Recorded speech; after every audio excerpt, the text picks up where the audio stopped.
오늘 함께 나눌 본문 말씀은 예레미야 27장 1절에서 11절까지 말씀입니다. 유다의 왕 요시야의 아들 여호야김이 다스리기 시작할 때에 여호와께서 말씀으로 예레미야에게 임하시니라. 여호와께서 이와 같이 내게 말씀하시되 너는 줄과 멍에를 만들어 내 목에 걸고 유다의 왕 시드기야를 보러 예루살렘에 온 사신들의 손에도 그것을 주어 에돔의 왕과 모압의 왕과 암몬 자손의 왕과 두로의 왕과 시돈의 왕에게 보내며 그들에게 명령하여 그들의 주에게 말하게 하기를 만군의 여호와 이스라엘의 하나님께서 이와 같이 말씀하시되 너희는 너희의 주에게 이같이 전하라. 나는 내 큰 능력과 나의 쳐든 팔로 땅과 지상에 있는 사람과 짐승들을 만들고 내가 보기에 옳은 사람에게 그것을 주었노라. 이제 내가 이 모든 땅을 내 종 바벨론의 왕 느부갓네살의 손에 주고 또 들짐승들을 그에게 부어 주어서 섬기게 하였나니 모든 나라가 그와 그의 아들과 손자를 그 땅에 기한이 이르기까지 섬기리라. 또한 많은 나라들과 큰 왕들이 그 자신을 섬기리라. 여호와의 말씀이니라. 바벨론의 왕 느부갓네살을 섬기지 아니하며 그 목으로 바벨론의 왕의 멍에를 매지 아니하는 백성과 나라는 내가 그들이 멸망하기까지 칼과 기근과 전염병으로 그 민족을 벌하리라. 너희는 너희 선지자나 복술가나 꿈꾸는 자나 술사나 요술자가 이르기를 너희가 바벨론의 왕을 섬기게 되지 아니하리라 하여도 너희는 듣지 말라. 그들은 너희에게 거짓을 예언하여 너희가 너희 땅에서 멀리 떠나게 하며 또 내가 너희를 몰아내게 하며 너희를 멸망하게 하느니라. 그러나 그 목으로 바벨론의 왕의 멍에를 메고 그를 섬기는 나라는 내가 그들을 그 땅에 머물러 밭을 갈며 거기서 살게 하리라 하셨다 하라. 여호와의 말씀이니라 하시니라. 아멘. 네, 예레미야 26장부터 29장까지는 이제 예레미야에 의한 예루살렘에 대한 심판 예언과 그리고 예루살렘에 대한 그런 맹목적인 그런 신뢰 사이의 갈등이 계속 주된 주제입니다. 27장도 이제 예레미야가 전하는 하나님의 말씀과 거짓 예언 사이의 갈등이라는 주제가 계속 이어지고 있습니다. 26장이 여호야김의 통치 시대의 초기지만 이제 27장, 28장은 시드기야 통치 시대의 초기입니다. 여호야김 통치 이후 이제 바벨론에 의해서 바벨론에 의한 예루살렘 공격으로 이제 여호야김이 이제 포로로 바벨론에 잡혀갔습니다. 이제 예루살렘이 이기고 지고 이런 패배 문제가 아니라 시드기야 시대에 와서는 이제 하나님께서 얼마 동안 이런 포로 생활을 허용할 것인가, 그리고 하나님의 통치에 이에 대한 유다가 그것을 어떻게 받아들이고 어떤 선택을 할지 이런 생각을 좀 하면서 본문을 이해하시면 좀 더 좋습니다. 당시 배경을 좀 살펴보면 이제 예레미야 27장은 시드기야 제4년에 주어진 말씀입니다. 그리고 이러한 예언의 핵심은 유다와 그 주변 나라들이 반바벨론, 그러니까 바벨론에 대항하는 그런 동맹을 맺고 바벨론에 항거하고자 한 일에 대하여 유다와 그리고 열방들이 바벨론 지배를 받는 것은 하나님이 정하신 뜻이므로 그 뜻에 순종하라는 것으로, 만일 순종하지 않으면 멸망하게 될 것이다라는 것을 말해주고 있습니다.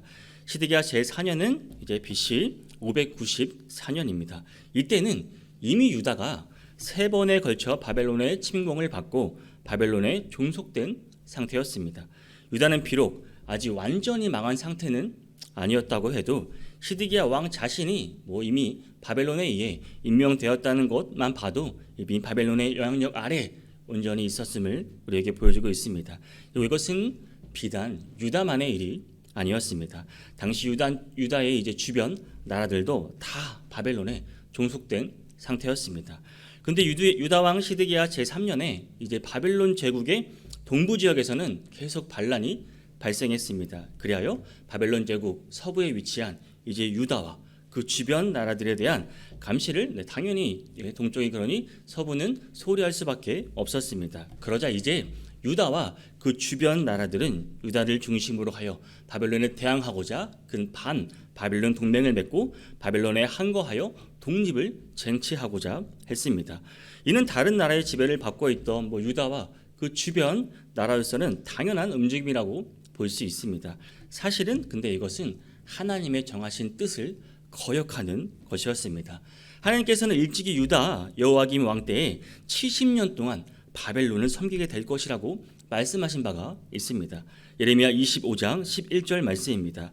이 모든 땅이 폐허가 되어 놀랄 일이 될 것이며 이 민족들은 70년 동안 바벨론의 왕을 섬기리라라고 이미 하나님께서 말씀해 주셨습니다.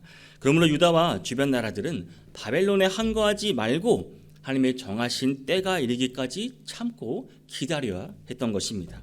그런데도 그들은 바벨론 동부 지역의 반란으로 인하여 바벨론 이제 서부 지역에 대한 영향력이 감소하자 이제 바벨론에 대항하고자 동맹을 결성하고 바벨론에 항거하고자 한 것입니다. 이는 한마디로 하나님의 말씀을 완전히 무시하는 처사였습니다. 물론 유다 주변 나라들은 하나님에 대하여 잘 몰랐기 때문에 하나님의 말씀을 무시하였다고 해서 크게 나무랄 것은 없습니다. 문제는 유다입니다. 유다는 하나님을 잘 알고 있었음에도 불구하고 주변 나라들의 설득을 당하여 하나님의 말씀을 무시하는 그 반바벨론 동맹에 가담하였던 것입니다.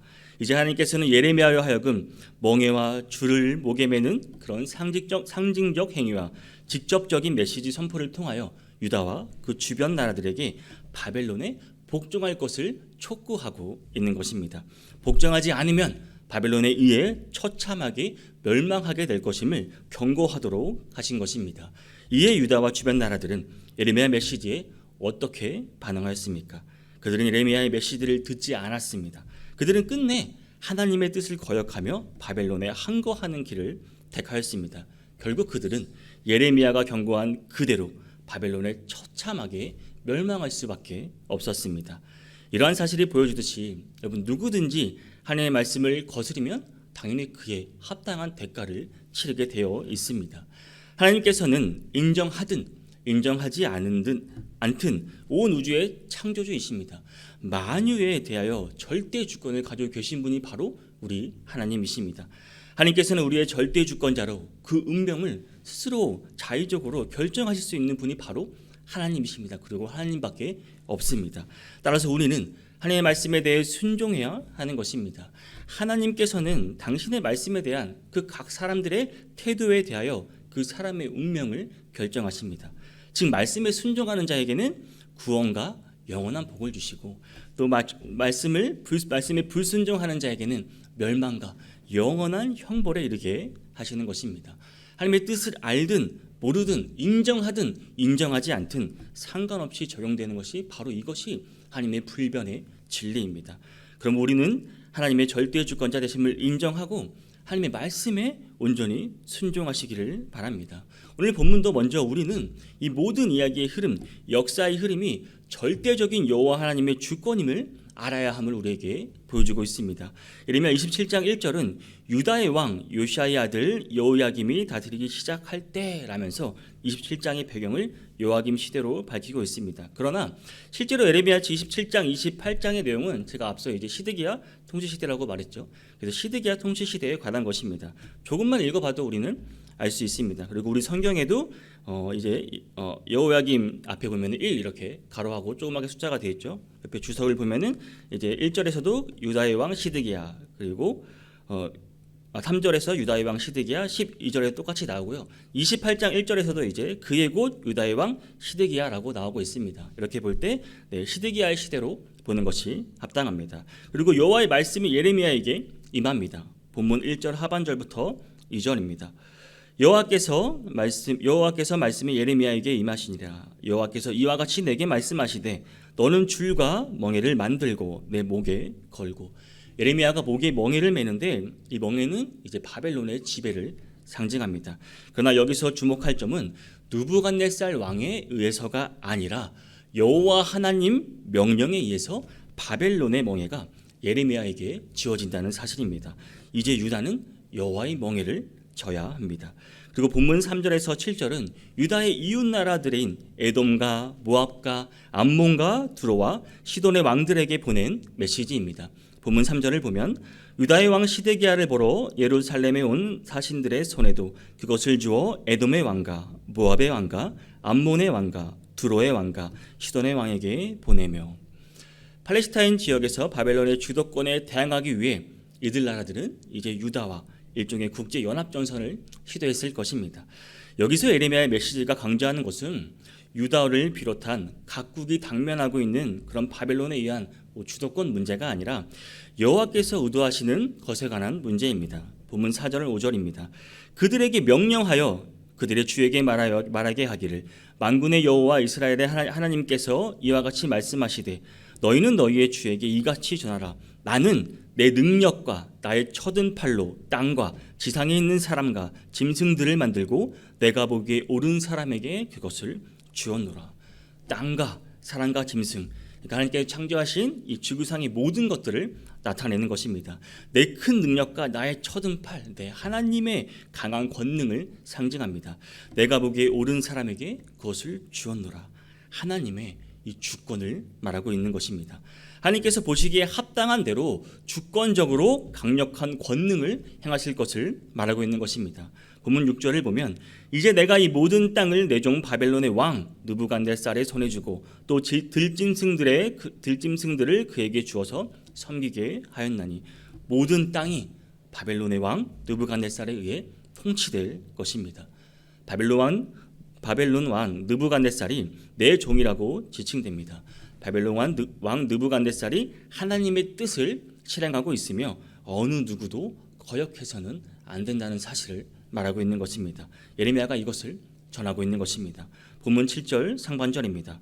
모든 나라가 그와 그의 아들과 손자를 그 땅의 기한이 이르기까지 섬기니라.